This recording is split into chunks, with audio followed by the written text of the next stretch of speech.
Wrote Sick Girl almost 10 years ago. How has the script evolved over time, and what was that initial inspiration behind it? Yeah, I wrote it 10 years ago, so that was a long time. When at the time I wrote it, I was kind of going through similar things with my friends, so that was the inspiration. Everyone was kind of starting to get married and have kids and get settled in their careers, and we weren't able to spend as much time together as we had before. And it was kind of just exploring, how is this going to change our friendships? Will they Mm, survive? Will they be different? uh and I think I didn't, when I was writing it, I didn't really know how that was going to turn out. So I feel like I was kind of exploring it. It was a little bit of therapy as well. mm. um Oh, I mean, I feel like you're writing the script up until like while you're shooting. If it was up to me, I would still be rewriting the script. You never stop. So I can't even, I'm sure so much has evolved since I first wrote it. I can't think of any like drastic changes, but I was literally rewriting it up until the day we were shooting. It never ends. I was rewriting it while we edited.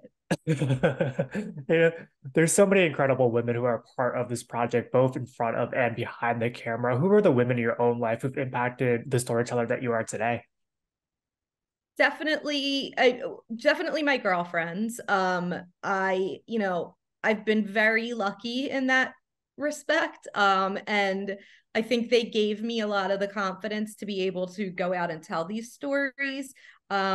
As far as like female storytellers who I didn't know, I think a lot of them would probably be authors. Um, I didn't know as many female filmmakers when I was a teenager.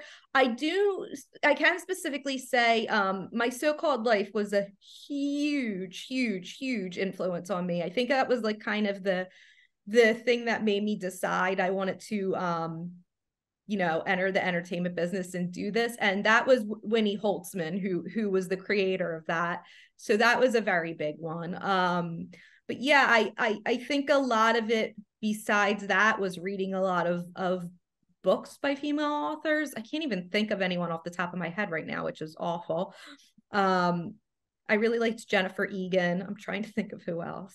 I loved this author growing up, who is kind of obscure. Her name was Cynthia Voigt. So she was probably a big one. There are a lot. Blazing the trail for the next generation. And with your experience as a casting director, you know how important it is to have the right actors in each of these respective roles. As you were penning this script, did you have this particular cast in mind? What was that process like getting everybody on board? Well, this was, by the time we shot this, it had been 5 years since I'd written it. And it had gone through, a couple other producers and options. So when I initially wrote it, I didn't have Nina in mind just because at the time she was like 24. Mm. So but then by the time we got there, it was at that point I was kind of looking at it. I had to kind of look at it through a completely new lens with a different kind of group of actresses. And when her name came up, I was like, that's a really interesting idea. I was definitely a fan of her work. She was doing a comedy series at the time, so she had done comedy, but I hadn't seen her do a ton of it. And I was really interested in exploring that, especially with someone who was very, very eager to do it. So I always like I love when actors do something outside of their genre. Yeah. I feel like that's always really interesting. So that was very interesting to me. Yeah, so I think, and then once I met her and we sat down and talked and everything, she felt like a natural fit. Everybody else was, for the most part, I had met Sherry because I worked in casting. I met her in a casting session like years before and just immediately made a mental note, like, remember her. You need to put her in. Like, I just and instantly was like, she's a movie star. So as soon as we were casting this, I was like to the casting director, John Papsadera, I was like, we need to get Sherry Cola like she has to be in this. But I didn't know anybody else. I mean, I knew, you know, Wendy and Dan and Ray just from their work. But as far as like Stephanie and Haley, I had never heard of them, or actually I had heard of Stephanie from a lot of the web series she had done, but I had never met her. And Haley was completely new to me, but they just were such amazing actors that they blew me away. The summer of Sherry Cola. And, audiences are God bless immediately, her. It's great. yeah, so Great. well All deserved. served. There's no one who works harder or who is a better person, honestly. Yeah, what I think you've done so brilliantly with this script is that audiences are immediately going to identify with these characters. Of your four leads, are you more Ren, Cece, or Laurel, or Jill, and why? I definitely more Ren. I don't know if that's a good thing or a bad thing. I would never do something like that. I promise.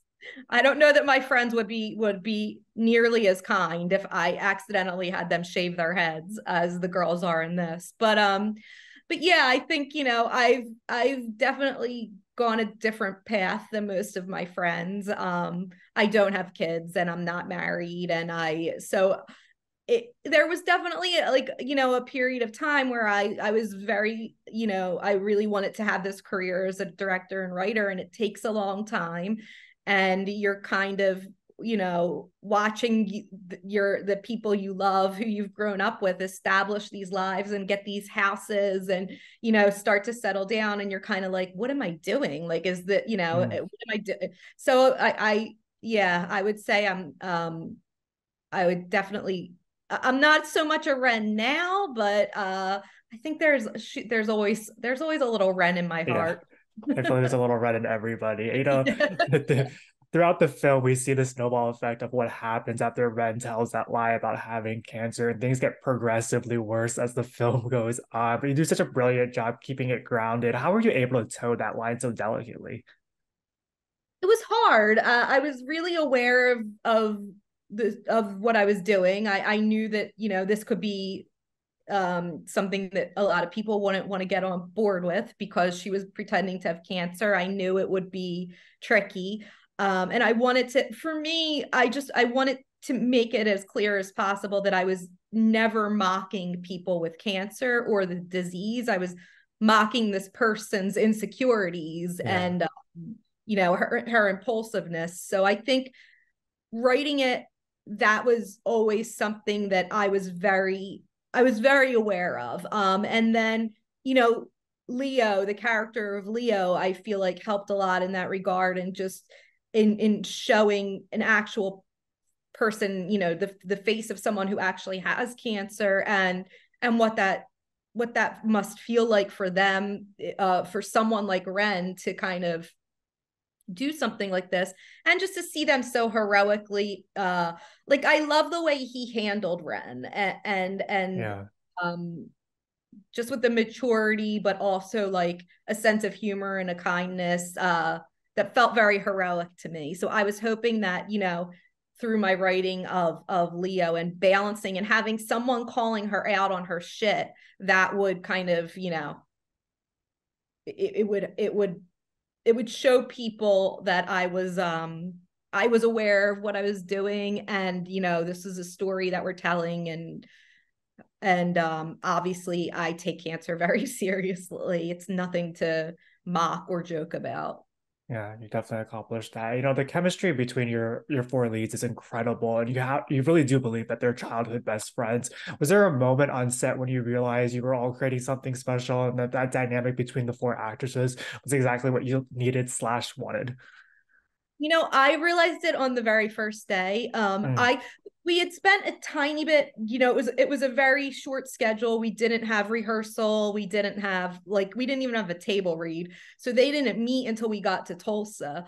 And then we were able to like squeeze in a few hours here and there for them to hang out and kind of get to know each other. And I do think as the shoot went on, they ended up becoming very close, because we were shooting on location in Tulsa. And I think that helped immeasurably, because we didn't have our comfort zones to go home to. So it forces you to get close to people quickly.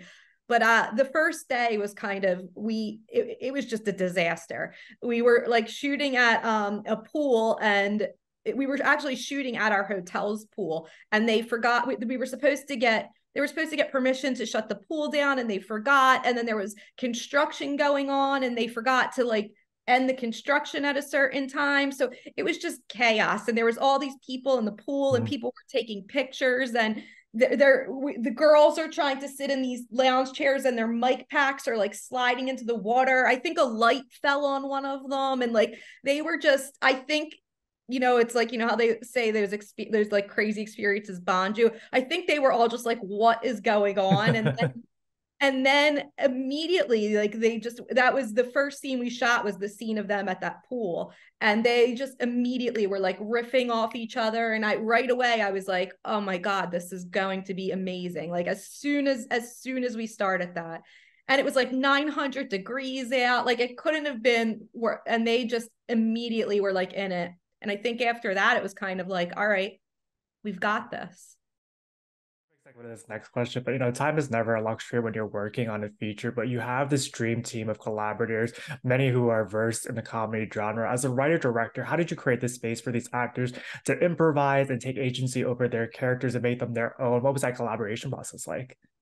So it was a little bit tricky because everyone was aware we were on a short schedule. Ideally, what I would have liked to do was, and I did, the producer and I sat down with the schedule, and I said, for me, the most important thing is giving these comedic actors time to do their thing.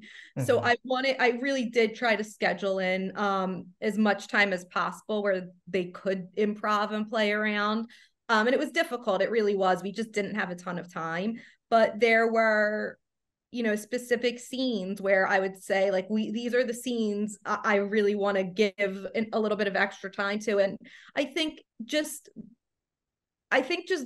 because of there's such a, when you're shooting a film this small, it is a bit like a student film, and there's a comfort of Mm. everyone kind of all being in it together, and we're all kind of doing this because we want to be here. And it's very scrappy, and like everyone's kind of doing everyone's helping out even in things that they're not. So I think we became very tight very quickly. And I think that they felt comfortable quickly with, they knew that I was like, I just want to make the funniest movie possible. I am not precious about my lines. If you guys have something funnier, let's go. Like, we just want to make people laugh. And they all were just like, all right, let's do this. So, Mm.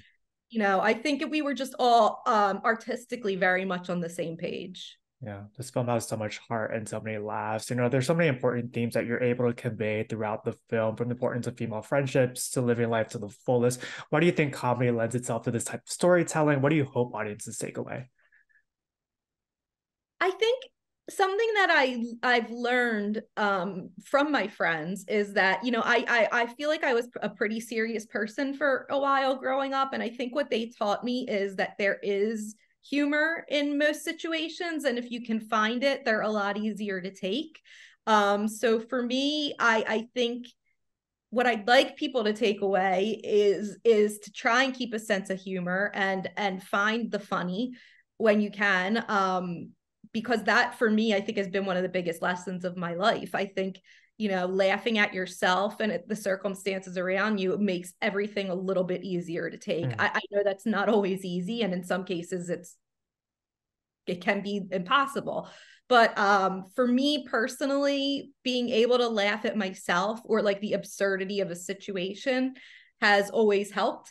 And I think, I love movies so much. I've always kind of, especially as a child, I kind of looked to them as a like an indication of society, or Yeah.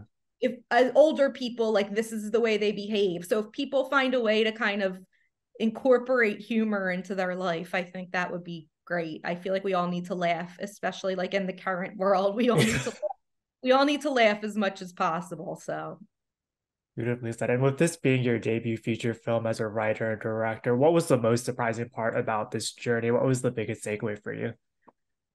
every single thing was surprising every day. I was telling someone the other day, like, I was my poor DP. I didn't even, like, I was so new to all of this. There was one shot we were filming, and it was like we were looking out, and he was like, this is, as I wanted him to get really tight, and he was like, this is as close as we can get, and I was like, can't you just zoom in? And he was like, no, it's not that kind of lens. I was like, okay. So like, even like things like that, but like, I think for me, like the biggest thing and the most exciting thing is just how much of a collaboration this is. Like, I Yeah. understand now why when people get up on a stage at the Oscars and start to thank people, why they always run out of time. I don't know any other art form that you cannot do this alone. Like this is not my movie. This belongs to so many people, and that's so cool and so exciting and so much fun. And I mean, for that, like for me, I was like, I could do this every day for the rest of my life. Just all these people who are at the top of their craft and are so passionate about it. And you're kind of like, I had no idea costumes could also like have a character or like tell a Yeah. story. Just it's working with everyone, being able to having like the blessing to work with all those people who are also interested in and they're working to make something together with you. It was just, it was great. That was an unbelievable experience.